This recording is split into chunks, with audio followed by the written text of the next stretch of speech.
मस्त कहानियाँ।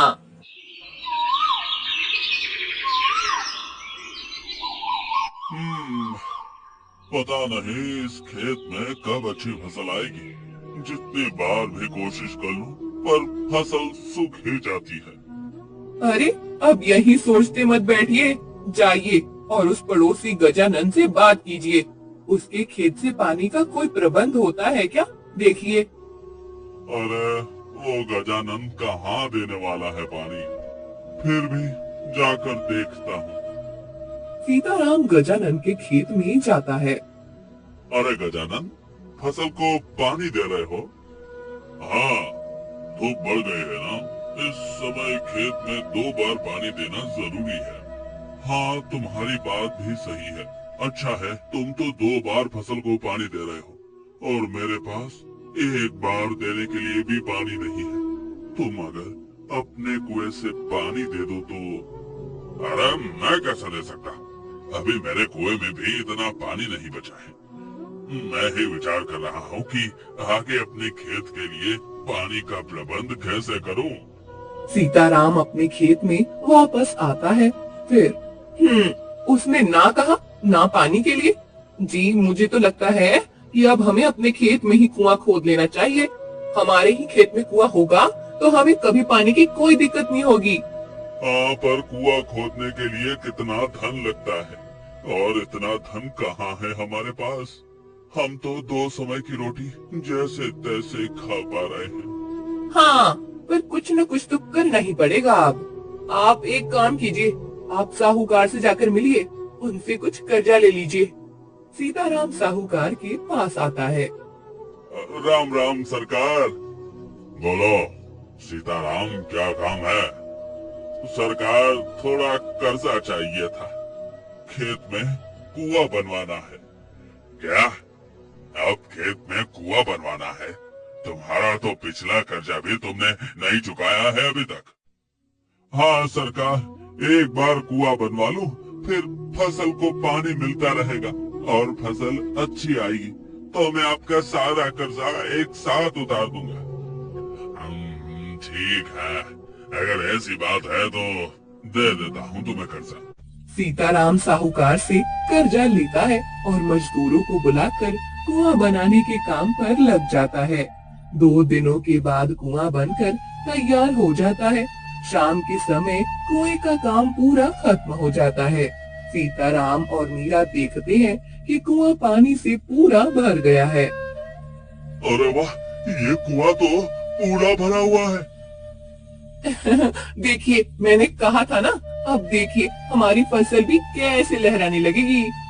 हाँ, हम कल सुबह खेत में पानी देने के लिए आते हैं। सीताराम और मीरा खुश होकर अपने घर चले आते हैं। दोनों इतने खुश होते हैं, उन्हें अब पानी की कोई चिंता नहीं होती। दोनों सो जाते हैं। अगली सुबह दोनों जल्दी उठकर अपने खेत में आते हैं। जैसे ही कुएं के पास आते हैं, वो देखते हैं कि कल जहां पानी से लबालब भरा हुआ कुआं था, आज उस जगह पर मिट्टी के सिवा और कुछ नहीं होता। अरे ये क्या, कुआं कहाँ गया? हाँ, मैं भी वही देख रही हूँ। कल पानी से भरा हुआ कुआं आज कहीं गायब हो गया है। क्या हो रहा है ये? अरे इतनी मेहनत से वो कुआं हमने बनवाया था, कहाँ चला गया? जमीन निकल गई या आसमान खा गया हमारे कुएं को? वही तो कुछ समझ नहीं आ रहा है। वो कोई मनुष्य या प्राणी नहीं है कि ऐसे लुप्त हो जाए। अरे मैंने साहूकार से कर्जा लिया है। अब अगर कुआं ही नहीं होगा तो फसल कैसे आएगी? और फसल नहीं आएगी तो साहूकार का कर्जा कैसे चुकाऊंगा? सीताराम अपने सर को हाथ लगाकर नीचे बैठ जाता है। मीरा भी हताश हो जाती है। दोनों को समझ नहीं आ रहा था कि आखिर उनका कुआं ऐसे लुप्त कहाँ हो सकता है। कुछ देर के बाद, सुनिए, आप महाराज से जाकर मिलिए। अरे महाराज के पास जाकर क्या करूंगा? महाराज के पास जाकर उन्हें बताइए कि किसी ने हमारे कुएं को चोरी कर ली है। क्या कुएं की चोरी हुई है? हाँ, अब हमने इतनी मेहनत और खर्चा करके बनाया हुआ कुआं अब उसकी जगह पर नहीं है। इसका अर्थ यही है ना कि उसकी चोरी हुई है। आप जल्दी जाइए। अरे कुआं चोरी हो गया है, ये सुनकर लोग मेरा मजाक उड़ाएंगे। पूरा गांव हंसेगा मुझ पर। महाराज को भी मेरी बात पर विश्वास नहीं होगा। वो सब मैं जानती हूँ, पर अभी महाराज ही हमारी सहायता कर सकते हैं। मीरा की बात सुनकर सीताराम महाराज आत्मानंद के राजसभा में आता है। महाराज की जय हो। बताओ, क्या समस्या है तुम्हारी? महाराज, मेरा कुआं चोरी हो गया है। क्या चोरी हुआ है? और वो भी कुआं? ऐसा कैसा विचित्र कुआं है तुम्हारा जिसकी चोरी हो गई है? महाराज की बात सुनकर सभी दरबारी हंसने लगते हैं। महाराज, मैं सच बोल रहा हूँ। 2 दिन मजदूर लगाकर मैंने अपने खेत में कुआं बनवाया था। कल रात पानी से भरा हुआ वो कुआं मेरे खेत में ही था, पर जब आज सुबह मैं और मेरी पत्नी खेत में फसल को पानी देने के लिए गए, तब कुआं वहाँ नहीं था। क्या बोल रहे हो तुम? मुझे तो विश्वास ही नहीं हो रहा है। कोई कुआं अपनी जगह से लुप्त कैसे हो सकता है? महामंत्री, आपने कभी इस विषय में कुछ सुना है कि कोई कुआं अचानक से लुप्त हो गया हो? नहीं महाराज, ऐसी विचित्र घटना तो मैंने जीवन में आज पहली बार सुनी है। ऐसा कभी हो ही नहीं सकता। ये व्यक्ति अवश्य झूठ बोल रहा है। ये राज्यसभा का समय व्यर्थ कर रहा है। अरे नहीं महाराज, मैं सच बोल रहा हूँ। मैं एक गरीब किसान हूँ। मैंने साहूकार से कुआं बनवाने के लिए कर्जा लिया है। आप चाहे तो उनसे पूछ लीजिए। महाराज महामंत्री को आदेश देते हैं और साहूकार को राज्यसभा में बुलाया जाता है। साहूकार, बताओ, इस किसान ने तुमसे कुछ दिन पहले कुआं बनाने के लिए कर्जा लिया था? हाँ महाराज, ये कुछ दिन पहले मेरे पास आया तो था और कह रहा था कि उसे अपने खेत में कुआं बनवाने के लिए कर्जा चाहिए था और कह रहा था कि अच्छी फसल होने के बाद सारा कर्जा एक साथ उतार दूंगा। देखिए महाराज, मैंने कहा था ना, मैं सच बोल रहा हूँ। मैंने कुआं बनवाया था, पर अब वो गायब हो गया है। महामंत्री, आप स्वयं इस किसान के खेत पर जाकर देखिए। यदि वहाँ कुआं बना होगा तो उसके कोई तो चिन्ह मिलेंगे। महामंत्री सीताराम के साथ उसके खेत में आते हैं। महामंत्री पूरे खेत को ध्यान से देखते हैं और फिर से महल में चले जाते हैं। महाराज, मैंने उस किसान के खेत का पूरा ध्यान से निरीक्षण किया, परंतु उस खेत में 2 दिनों पहले कोई कुआं बना हो ऐसे कोई चिन्ह नहीं थे। समझ नहीं आ रहा है कि वो किसान हमसे झूठ क्यों बोल रहा है। महामंत्री, आप उस किसान पर नजर बनाए रखिए। मुझे तो किसान उसके कुएं की तरह विचित्र लग रहा है।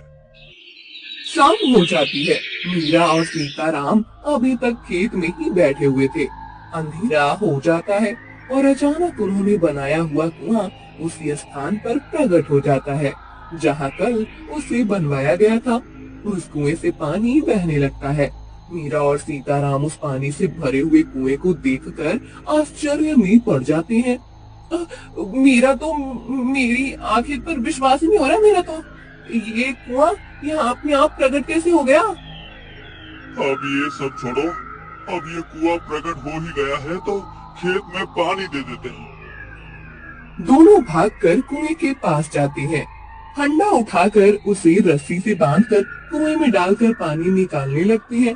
जब सीताराम कुएं से हंडा बाहर निकालता है तब वो खाली होता है।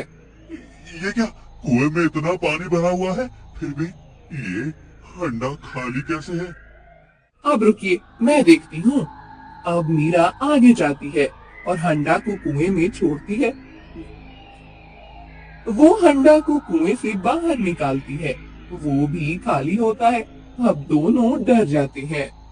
सुनिए, अब मुझे ये तो कुछ विचित्र प्रकार का लग रहा है।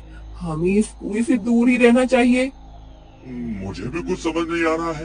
ये सब क्या हो रहा है?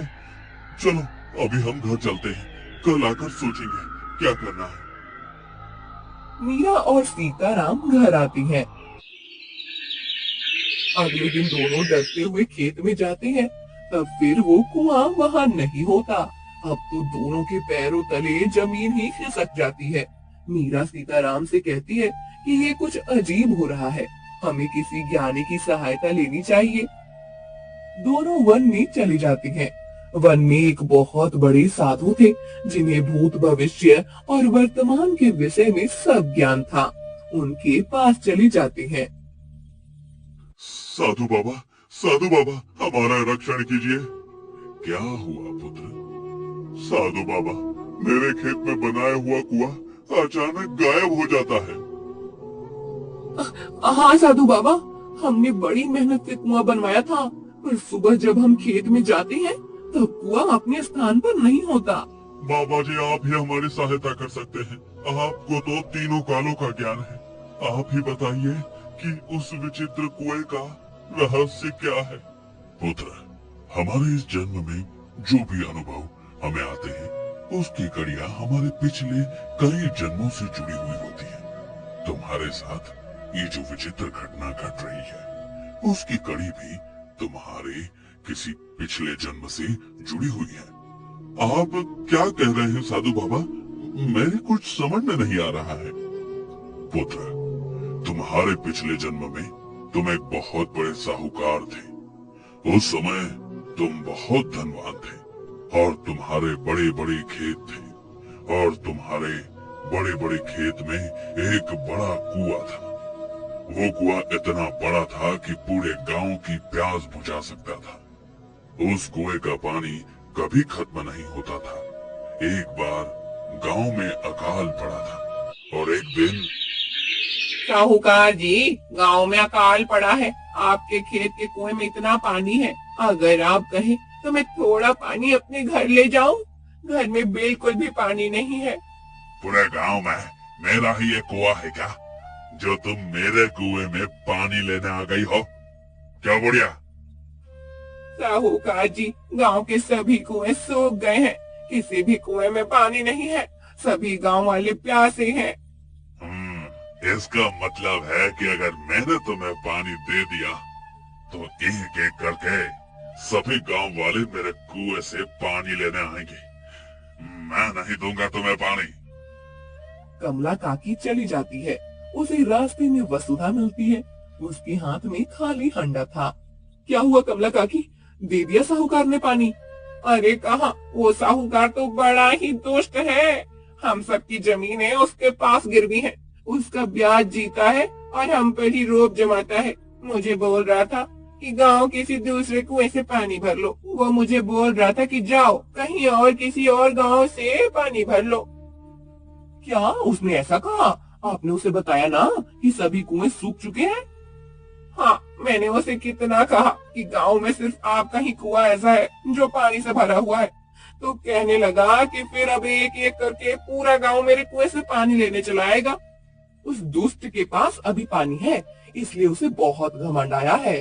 पर अगर कभी ऐसा दिन आया कि उसे पानी के बिना तड़पना पड़े, तब उसे हमारी पीड़ा का अनुभव होगा।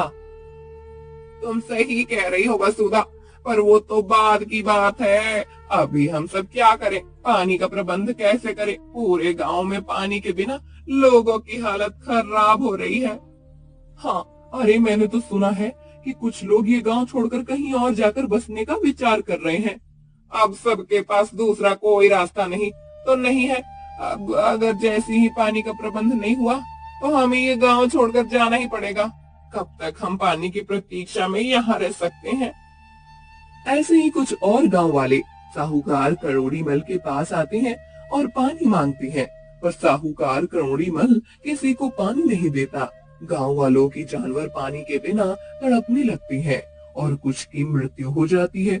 फिर सभी गांव वाले अपनी जान बचाने के लिए गांव छोड़कर पानी की तलाश में निकल जाते हैं। सभी अपने कपड़ों की पोटलियां लेकर वन के मार्ग से जा रहे होते हैं। तभी उन्हें एक शिकारी बबूली मिलता है। अब इतने सब लोग एक साथ कहाँ जा रहे हैं? बेटा, हमारे गांव में अकाल पड़ा है। एक बूंद भी पानी नहीं है किसी के पास। हम सब पानी की तलाश में गांव छोड़कर जा रहे हैं।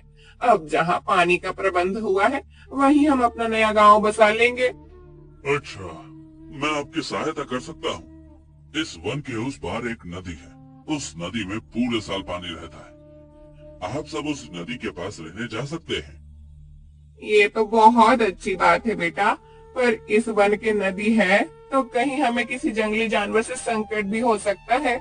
नहीं काकी, मेरे होते हुए आप सभी इस वन में सुरक्षित हैं। कोई भी प्राणी आपको कोई संकट नहीं देगा। बबलू भैया, आप इतने विश्वास से कैसे कह सकते हैं? मैं बचपन से ही इसी वन में रहता हूँ बहन। मैं इस वन के सभी प्राणियों को पहचानता हूँ। ये प्राणी कभी भी बिना किसी कारण के किसी पर आक्रमण नहीं करते। ये वन उनका घर है। अगर अपनी मर्यादा में रहें, तो वे भी अपनी मर्यादा नहीं छोड़ते हैं। आप निश्चिंत हो जाइए। इतने सालों से यहाँ रहने के कारण से मैं यहाँ के पक्षी और प्राणियों की भाषा भी समझने लगा हूँ। सभी गांव वाले बबलू शिकारी के पीछे चलने लगते हैं। सभी उस नदी के पास आकर रुकते हैं। गांव वाले नदी को देखकर भागकर नदी के पास जाते हैं और पानी पीने लगते हैं। सभी गांव वाले पानी पीकर तृप्त हो जाते हैं और बबलू शिकारी को धन्यवाद देने लगते हैं। बबलू शिकारी उन सब का रक्षण करने के लिए उनके साथ ही रहने लगता है। तुम्हें तुम्हारे पूर्व जन्म में सभी गांव वालों के श्राप लगे हैं। तुमने तुम्हारे पास इतना पानी होते हुए भी उनकी सहायता नहीं की, इसलिए ईश्वर ने भी तुम्हें दंड दिया और इस जन्म में तुम एक गरीब किसान बनकर जन्मे हो। साधु बाबा, मेरे पूर्व जन्म में मुझसे बहुत बड़ा पाप हो गया है, पर अब मैं उसका समाधान कैसे करूं? तुम तुम्हारे महाराज के पास जाओ। महाराज ने पूर्व जन्म में बहुत पुण्य का काम किया है। तुम्हारे महाराज आत्मानंद वही बबलू शिकारी हैं, जिन्होंने सभी गांव वालों को पानी तक पहुंचाया था। तुम महाराज को ये सब बताओ, फिर महाराज को कुएं से पानी निकालने को कहो। जब महाराज उस कुएं को स्पर्श करेंगे, तो वो कुआं हमेशा के लिए उसी स्थान पर स्थित हो जाएगा। महाराज के पुण्यवान हाथ जब उस कुएं को स्पर्श करेंगे, तब उसका पानी हंडे में आएगा। सीताराम और मीरा साधु बाबा को प्रणाम करके महाराज के पास आते हैं। सीताराम महाराज को साधु बाबा की बताई हुई पूरी बात बता देता है। ये तुम क्या बोल रहे हो किसान? तुम अब महाराज को तुम्हारे कुएं का पानी निकालने को कह रहे हो? नहीं मंत्री जी, मैंने नहीं, साधु बाबा ने कहा है। आप चाहे तो साधु बाबा को भी बुला लीजिए। महामंत्री जी, साधु बाबा ने यदि ऐसा कहा तो हमें उनके आदेश का पालन करना चाहिए। चलिए। सभी सीताराम के खेत में आते हैं। महामंत्री साधु बाबा को भी लेकर आते हैं। महाराज आत्मानंद के खेत में आते ही वो कुआं वहां फिर से प्रकट हो जाता है। महाराज उस कुएं के पास जाकर उसे स्पर्श करते हैं और कुएं में हंडा डालते हैं। जब महाराज हंडा को बाहर निकालते हैं, तब वो पानी से भरी हुई होती है। अरे ये तो चमत्कार हो गया साधु बाबा, हंडा पूरा भर गया है। जो हंडा मेरी और मेरी पत्नी ने कुएं से निकाला तब खाली था, उसमें एक बूंद भी पानी नहीं था। मैंने तुमसे कहा था पुत्र कि तुम्हारे महाराज के हाथ पुण्यवान है। अब इस कुएं का पानी कभी खत्म नहीं होगा। महाराज, आप सबसे पहले सभी गांव वालों को ये पानी दे दीजिए। सीताराम, जब हर एक गांव वाला पानी भर ले, उसके बाद तुम अपने लिए पानी ले सकते हो। महाराज आत्मानंद एक एक हंडा पानी सभी गांव वालों को देते हैं। उसके बाद महाराज एक हंडा पानी सीताराम की फसल पर डालते हैं। फिर सीताराम कुएं में हंडा छोड़ता है और इस बार वो पानी से भरा हुआ होता है। सीताराम को बहुत खुशी होती है। महाराज, महाराज, चमत्कार हो गया, मेरा हंडा पानी से भर गया है। पुत्र, ये चमत्कार नहीं, आज तुम्हारे पिछले जन्मों के पापों का नाश हो गया है और गांव वालों से मिले हुए श्रापों का समाधान हो गया है। इसलिए अब ये कुआं हमेशा पानी से भरा हुआ रहेगा। परंतु एक बात हमेशा याद रखना, जो कोई भी जिसे तुम्हारी सहायता की आवश्यकता हो, जिसे तुम्हारे कुएं के पानी की जरूरत हो, उसे तुम पानी के लिए कभी ना नहीं कहोगे। नहीं साधु बाबा, जो अपराध मैंने अपने पूर्व जन्म में किया था वो मैं इस जन्म में नहीं करूंगा। सीताराम का कुआं पानी से भरा रहने लगता है। इस बार उसकी फसल भी अच्छी आती है। महाराज की पुण्य आई और साधु बाबा के आशीर्वाद से सीताराम साहूकार का सारा कर्जा लौटा देता है और अपनी पत्नी के साथ खुशी से रहने लगता है। मस्त कहानियाँ। सुबह का समय था। अभी अभी सूरज उगा था और सूरज की सुनहरी किरणें पूरे गांव पर फैलने लगी थी। शशि अपने खेत में आ रहा था। इस बार उसकी फसल बहुत अच्छी आई थी। उसका हरा भरा खेत लहलहा रहा था। रास्ते में उसे उसका पड़ोसी माधव मिलता है। अरे शशि, इतने सुबह सुबह कहाँ जा रहे हो? खेत में जा रहा हूँ माधव। इतने सुबह खेत में जा रहे हो? हाँ, इस बार फसल बहुत अच्छी आई है। सोच रहा हूँ कि 2-3 दिन में अनाज के दाने निकाल लूं, फिर उन्हें बेच दूंगा। हाँ, इस बार तो गांव के सभी किसान बहुत खुश हैं। सबकी अच्छी फसल आई है। ऐसे हरे भरे खेत देखकर सच में बहुत अच्छा लगता है। हाँ, ये खेत तो हम किसानों के लिए अपने बच्चे की तरह होते हैं। इन्हें हम अपने खून पसीने से सींचते हैं और फिर कुछ महीने के बाद अगर ऐसी फसल आए तो इतनी खुशी होती है कि उसे शब्दों में बताना कठिन हो जाता है। हाँ, चलो आज मुझे थोड़ा समय है, मैं तुम्हारी सहायता कर देता हूँ। शशि और माधव दोनों शशि के खेत में आते हैं। शशि सामने दिखता है और उसका प्रसन्न चेहरा एकदम उतर जाता है। अरे अरे ये क्या है सब? हे भगवान, ये सब क्या हो गया? भागो भागो यहाँ से। शशि के खेत में अचानक बहुत सारे कौवे आकर उसके अनाज के दाने खा रहे थे। इतने सारे कौवे अगर अनाज खा लेते तो पूरी फसल का नाश हो जाता। माधव और दोनों मिलकर उन कौवों को लाठी काठी से भगाने लगते हैं। माधव, जरा संभल कर, लाठी कहीं फसल पर न गिरे, सारे दाने नीचे गिर जाएंगे।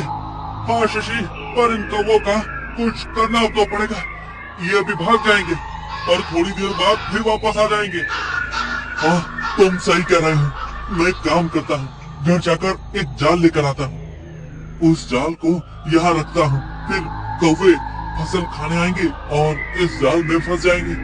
हाँ हाँ, तुम जाओ, मैं रुकता हूँ यहाँ कौवों पर नजर रखने के लिए। शशि जाल लेने घर जाता है। माधव वहीं बैठकर कौवों को भगाने लगता है।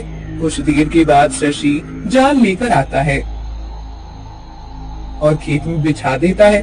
फिर चलो, अब कौवे आ भी गए तो इस जाल में फंस जाएंगे। हाँ, अब हमें इन पर नजर रखने की आवश्यकता नहीं है। चलो, हम कुछ और काम कर लेते हैं। माधव और शशि दोनों दूसरे काम करने चले जाते हैं। कुछ देर के बाद शशि अकेला खेत में वापस आता है। अच्छा मजा चखा दिया उन कौवों को। अब फंसे होंगे जाल में। अभी जाकर देखता हूँ। अब उस जाल को कुत्तों के सामने रख देता हूँ। कुत्ते उन कौवे को मार देंगे, फिर वो गांव में किसी भी फसल को नुकसान नहीं पहुंचा पाएंगे। ऐसा विचार करते हुए शशि उस जाल के पास जाता है और देखता है वो वहाँ एक कबूतरी जाल में फंसी हुई होती है। उसके पैर में जाल फंसने की वजह से उसके पैर पर घाव हो गया था।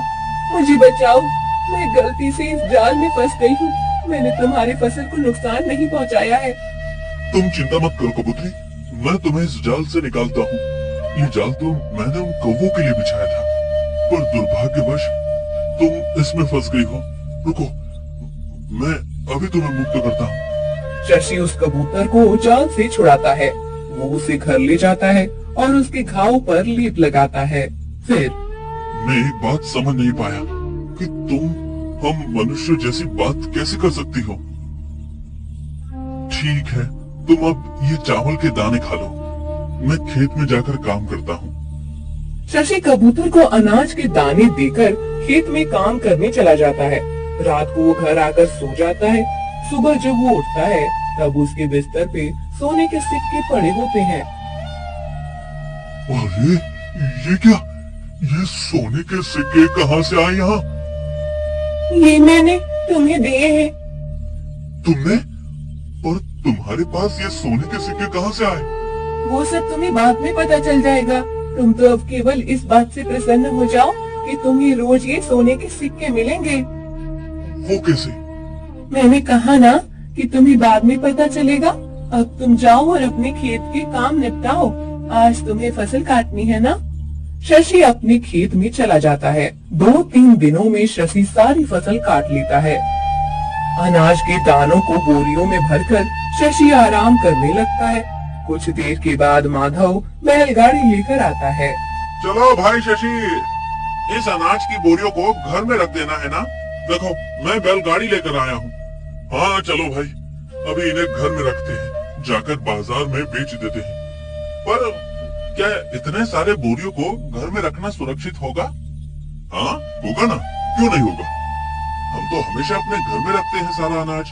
तुम्हारी बात सच है, पर मैंने सुना है कि दूर किसी गांव में कुछ डाकू आसपास के गांवों में घूम रहे हैं। उनके गांव में अकाल पड़ा है, इसलिए वहाँ फसल नहीं उगती। सुना है कि वो डाकू हम जैसे किसानों का अनाज चुराकर ले जाते हैं और अपने गांव वालों को देते हैं। अच्छा, अगर ऐसा है तो हम कल के कल ही ये सब अनाज बेचने चले जाएंगे। अभी तो इसे घर में ही रखना पड़ेगा। माधव और शशि अनाज को बोरियों की बैलगाड़ी पर रख देते हैं और फिर घर आ जाते हैं। शशि रोज की तरह कबूतरी को चावल के दाने खिलाता है और सो जाता है। रात को जब शशि गहरी नींद में होता है, तब एक डाकू शशि के घर में आता है। सोते हुए शशि को देखकर, अच्छा हुआ ये घोड़े बेच कर सो रहा है। अब इन बोरियों को ले जाने में मुझे आसानी होगी। चलो अब एक एक करके बोरी लेकर बाहर जाता हूँ। डाकू अनाज की बोरी उठाता है, तभी कबूतरी उसकी आवाज से बाहर आती है। अरे ये कबूतरी कहाँ से आ गई? हाँ, लगता है इसने पाला होगा इस कबूतरी को। चलो ये मेरा क्या ही बिगाड़ लेगी। डाकू उस बोरी को उठाने लगता है, तभी कबूतरी जोर जोर से चिल्लाने लगती है। शशि उठो, वो देखो डाकू अनाज चुरा कर जा रहा है। शशि उठो जल्दी। कबूतर को इतनी जोर से चिल्लाते हुए देख डाकू हक्का बक्का रह जाता है। तभी शशि कबूतरी की आवाज सुनकर बाहर आता है। वो डाकू को देखता है और, अरे ये क्या, डाकू आ गया। अच्छा तो तुम्हें पता ही था कि मेरे पास अनाज है। रुको, अभी तुम्हें मजा चखा था। शशि वहीं पड़ी छड़ी उठाता है और डाकू को पीटने आगे आता है। दोनों की हाथापाई होती है। तब डाकू अपनी कमर से बांधा हुआ चाकू निकालता है और शशि पर वार करने ही वाला होता है कि तभी कबूतरी डाकू के पास आकर उसकी आंखों में अपनी चोंच से मारने लगती है। अचानक अपनी आंखें पर वार होने से डाकू को कुछ समझ नहीं आता और वो भाग जाता है। अच्छा हुआ मेरी प्यारी कबूतरी, तुमने मुझे पुकारा। आज तुम नहीं होती तो ये डाकू मेरा सारा अनाज चुरा कर ले जाते। नहीं शशि, मेरे होते हुए तुम्हें कभी कोई नुकसान नहीं हो सकता। तुम कल ही जाकर सारा अनाज बेच कर आओ। अगले दिन शशि माधव के साथ जाता है और सारा अनाज बेच कर आता है। उसे बहुत सारे पैसे मिलते हैं। कबूतरी भी रोज शशि को सोने के सिक्के देती थी। इस वजह से शशि जल्दी ही धनवान बन जाता है। शशि अब अपना घर तुड़वाकर वहाँ बड़ा घर बनवा लेता है। एक रात वो डाकू छुपके से शशि के नए घर को देखता है। अरे वाह, लगता है ये तो बहुत ज्यादा धनवान बन गया है। उस दिन मैं अनाज चुराने आया था तो इसने मुझे चुराने नहीं दिया। अब तो इसके घर में ही चोरी करूंगा। लेकिन पहले ये पता करना पड़ेगा कि ये इतना धनवान बन कैसे गया है। अनाज की बोरी को बेचकर तो इसके पास इतने पैसे नहीं आए होंगे। मुझे इस पर नजर रखनी पड़ेगी। डाकू शशि पर नजर रखने लगता है। एक दिन शशि माधव को एक पोटली देता है। ये लो माधव। अरे ये क्या है इस पोटली में? देखो तो। माधव पोटली खोलकर देखता है तो उसके अंदर सोने के सिक्के होते हैं। अरे ये क्या? ये तो सोने के सिक्के हैं। कहाँ से आए तुम्हारे पास? और ये तुम मुझे क्यों दे रहे हो? अरे मेरे पास जो कबूतरी है वो मुझे रोज सोने के सिक्के देती है। दिन भर में वो जितने भी चावल के दाने खाती है, सुबह मेरे बिस्तर में उतने सोने के सिक्के रखे हुए होते हैं। क्या? ये तुम क्या बोल रहे हो? ये कैसे संभव है? पता नहीं दोस्त, पर उस कबूतरी ने मुझे कहा है। वो कबूतरी सामान्य नहीं है, वो तो हमारी भाषा में बात भी करती है। ऐसी रहस्यमय कबूतरी तो मैंने पहले कभी न सुनी। पर तुम ये सिक्के मुझे क्यों दे रहे हो? तुमने आज तक मेरी बहुत सहायता की है। अब मैं धनवान बन गया हूँ और मैं चाहता हूँ कि मेरा दोस्त भी मेरी तरह धनवान बने। मुझे तो कबूतरी से रोज सोने के सिक्के मिलेंगे। मेरे पास तो सब कुछ है, इसलिए मैंने विचार किया कि तुम्हें थोड़ा धन दे दूं। उन दोनों की बातें उनके पीछे एक पेड़ के पीछे खड़े रहकर डाकू सुन लेता है। फिर अच्छा, तो ये बात है। उस कबूतरी के कारण ये किसान इतना धनवान बन रहा है। फिर तो मुझे इसके घर में चोरी नहीं करनी चाहिए। मैं तो उस कबूतरी को ही चुरा कर ले जाता। मुझे भी अब सोने के सिक्के ही चाहिए। शशि खेत में होता है। ये देखकर डाकू उसके घर चला जाता है। शाम को जब शशि घर आता है तब देखता है कि कबूतरी घर में नहीं है। शशि पूरे घर में कबूतरी को ढूंढता है पर कबूतरी कहीं नहीं होती। माधव वहाँ आता है। अरे क्या ढूंढ रहे हो? मेरी कबूतरी घर में कहीं नहीं दिख रही है। अरे शशि, वो तो एक पंछी है, उड़ गई होगी। कब तक तुम्हारे घर में रहेगी? तुम ज्यादा मत सोचो। नहीं, मुझे नहीं लगता कि वो उड़ गई होगी। मैं देखता हूँ। अरे इतने दिन तो तुम उस किसान के पास ही तो थी। तुमने उसे धनवान बना दिया है, अब मुझे भी धनवान बना दो। मुझे पता है तुम उसे रोज सोने के सिक्के देती हो। आज से तुम मुझे सोने के सिक्के दो, फिर मैं तुम्हें छोड़ दूंगा। मैं तुम्हें सोने के सिक्के नहीं दे सकती, वो सिर्फ शशि के लिए है। तुम्हें मुझे सोने के सिक्के देने ही पड़ेंगे, नहीं तो मैं तुम्हारी हत्या कर दूंगा। अभी मेरी मृत्यु का समय नहीं आया है मूर्ख। मेरे जीवन में अभी कुछ काम अधूरे हैं, जिन्हें पूर्ण किए बिना मैं अपने देह का त्याग नहीं करूंगी। अगर तुम मेरी बात नहीं मानोगी तो मैं तुम्हें मार दूंगा। ऐसा कहकर डाकू अपना चाकू उठाकर कबूतरी को मारने जाता है। तभी शशि पीछे से आकर उसका हाथ पकड़ लेता है। उस दिन तो अनाज की चोरी करने आया था, वो नहीं कर पाया तो अब मेरी कबूतरी को ही चुरा ले गया तू। अब मैं तुम्हें नहीं छोड़ूंगा। शशि और डाकू में फिर से हाथापाई होने लगती है। इस बार डाकू शशि पर चाकू चलाने में सफल हो जाता है। शशि के हाथ पर चाकू से घाव हो जाता है और उसके शरीर से खून बहने लगता है। उसके खून की कुछ छींटे कबूतरी के शरीर पर गिरते हैं और वहाँ अचानक रंग बिरंगी किरणें उत्पन्न होने लगती हैं। उन किरणों के साथ ही कबूतरी गायब हो जाती है। एक सुंदर राजकुमारी वहाँ पर प्रकट हो जाती है।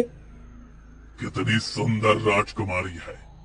राजकुमारी, मैं आप पर मोहित हो गया हूँ। आप मुझसे विवाह कर लीजिए। मूर्ख डाकू, मुझसे मैं कभी विवाह नहीं कर सकती। मैं पहले से ही विवाहित हूँ और इतने दिनों से मेरे पति के साथ ही रह रही थी। इतने दिनों से तुम मेरे साथ रह रही थी, इसका अर्थ है कि मैं तुम्हारा पति हूँ और तुम अचानक कबूतरी से राजकुमारी कैसे बन गई? क्या रहस्य है तुम्हारा? अरे ये मेरे लिए यहाँ आई है। नहीं, मैं शशि की पत्नी हूँ और उसके साथ ही रहूंगी। पूरा एक जन्म में उसके साथ रहने की प्रतीक्षा कर रही थी। अब हम दोनों को एक दूसरे से अलग कोई नहीं कर सकता। राजकुमारी, मैं तुम दोनों को एक नहीं होने दूंगा। मैं तुम्हें प्राप्त करके ही रहूंगा, फिर जो है मुझे इस किसान की हत्या ही क्यों न करनी पड़े। नहीं, तुम शशि की हत्या मत करना। मैं तुम्हारे साथ आने के लिए सज्ज हूँ। ये तुम क्या कह रही हो राजकुमारी? तुम इसके साथ कैसे जा सकती हो? उसने कहा ना कि वो मेरे साथ आ रही है। उसे अब मैं पसंद आया हूँ। डाकू शशि से बात करने लगता है। इसी अवसर का फायदा उठाकर राजकुमारी वहीं पड़ा हुआ चाकू उठाती है और डाकू की हत्या कर देती है। फिर इस दुष्ट डाकू को बातों में उलझाने के लिए मैंने ऐसा कहा था उसे, शशि तुम्हारा और मेरा संबंध पिछले जन्म से है। तुम ये सब क्या कर रही हो? मेरी कुछ समझ में नहीं आ रहा। मैं तुम्हें सब विस्तार से समझाती हूँ। पिछले जन्म में तुम एक राजकुमार थे और मैं एक राजकुमारी थी। हम दोनों का विवाह होकर कुछ ही दिन हुए थे। एक बार हम दोनों वन में विहार कर रहे थे, तब सुनिए राजकुमार, मुझे भूख लगी है, आप मेरे लिए फल तोड़ कर लाइए ना। अवश्य, मैं अभी लाता हूँ। राजकुमारी को एक आम का पेड़ दिखता है जिस पर बहुत सारे आम थे। उस पेड़ के पीछे एक साधु तपस्या करने बैठे हुए थे जो राजकुमार को दिख नहीं रहे थे। राजकुमार आम पर पत्थर मारने लगते हैं। आम तो नीचे नहीं गिरता, पर एक पत्थर पीछे तपस्या कर रहे साधु के सर पर जाकर गिरता है। उनके सर से खून बहने लगता है और उनकी तपस्या भंग हो जाती है। साधु बहुत क्रोधित हो जाते हैं और मूर्ख राजकुमार, मेरी तपस्या भंग कर दी। साधु की आवाज सुनकर राजकुमारी भी भागकर राजकुमार के पास आती है। क्या हुआ राजकुमार? मैं आपके लिए आम तोड़ने के लिए उस पेड़ पर पत्थर मार रहा था। एक पत्थर साधु बाबा को लग गया। मुझे नहीं पता था कि पेड़ के पीछे साधु बाबा बैठे हैं। तुमने मेरी तपस्या भंग कर दी है, इसलिए अब तुम्हें मेरे क्रोध का सामना करना पड़ेगा। नहीं साधु बाबा, इनकी कोई गलती नहीं है। मैंने ही उन्हें कहा था कि मेरे लिए फल तोड़ कर लाइए। राजकुमारी, तुम्हारे फल खाने की इच्छा से मेरे शरीर से रक्त बह गया है और मेरी तपस्या भी भंग हो गई है। तुम्हारे प्रेम के लिए राजकुमार ने इस पेड़ पर पत्थर मारे हैं। मैं तुम्हें श्राप देता हूँ कि तुम दोनों का वियोग हो जाएगा। तुम एक कबूतरी बन जाओगी और कभी राजकुमार के साथ नहीं रह पाओगी। नहीं नहीं साधु बाबा, हमें इतना बड़ा श्राप मत दीजिए।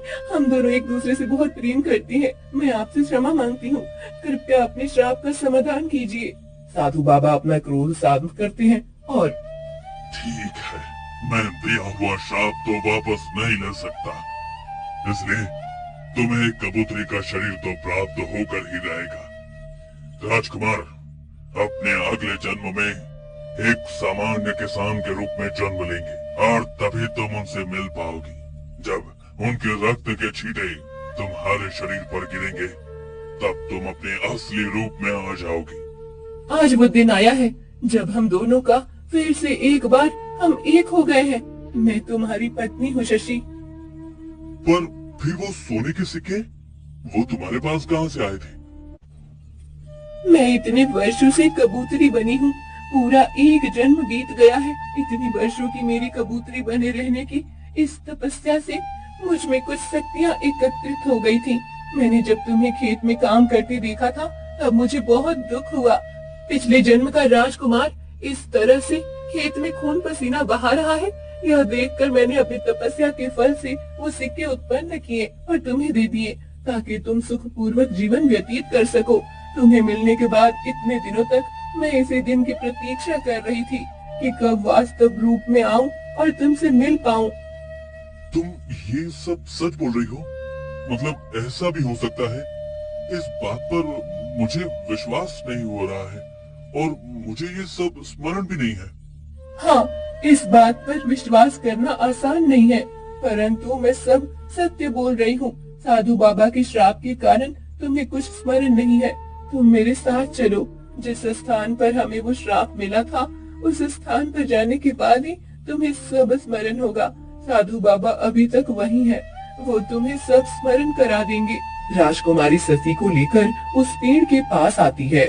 वहाँ उन्हें साधु बाबा मिलते हैं। राजकुमारी साधु बाबा को बताती है कि शशि को सत्य से अवगत कराएं। शशि, राजकुमारी सत्य बोल रही है। यदि फिर भी तुम्हें विश्वास नहीं है तो मेरी आंखों में देखो। मेरे आंखों में तुम्हें वो प्रसंग दिखाई देगा जो तुम्हारे पिछले जन्म में घटित हुआ था। शशि साधु बाबा की आंखों में देखने लगता है। साधु बाबा की आंखों से शशि को पिछले जन्म की सारी बातें वैसे ही दिखती हैं जैसे उस राजकुमारी ने बताई थी। अब शशि को सब स्मरण हो जाता है। साधु बाबा, मुझे स्मरण हो गया है। अब मैं अपनी पत्नी के साथ अपना जीवन व्यतीत करूंगा। हमें आशीर्वाद दीजिए।